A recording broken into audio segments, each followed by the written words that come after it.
first. Okay. Exactly. He gets a chance to think while I have to. Now, I've actually had a couple of interesting thoughts about this, I guess. I do think that there's an interesting tension, I think, in America when it comes to this question, because I find a lot of value in a lot of attraction and a lot of wonderful things in the indigenous cultures that people bring through their heritage. I love going to an Italian family and seeing the patterns of their lives that come from their history. Same with a Jewish family or with a Japanese family or what have you.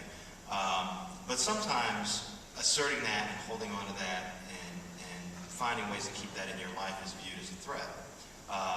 In a country where assimilation has always been seen as a way to sort of prove yourself. I remember interviewing Henry Louis Gates just a couple of weeks ago, and he has this project he's doing where he's talking to a bunch of different celebrities and tracing their family histories for PBS, a series of films on PBS.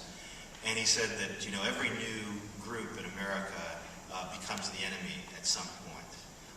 So at one point it was the Chinese, at one point it was the Italians, at one point it was the Irish, at one point black people, and so on and so on. But I do think as an African American, I mean, every group kind of has their own unique experience within that, but I think for African Americans in particular, we are the enemy in the other in a special way because of slavery and because of the way, we're sort of the largest minority group in this country where the most extensive network of mechanisms were put together to keep us down. So this idea of sort of reaching back and the responsibility that you have to help people behind you when you've achieved, I think takes on an even greater prominence for African Americans, because there's always been this sense that there's this weight of history and weight of legalism and weight of tradition and weight of stereotypes that has kept us down, and the only way to kind of break through that is for all of us to push together.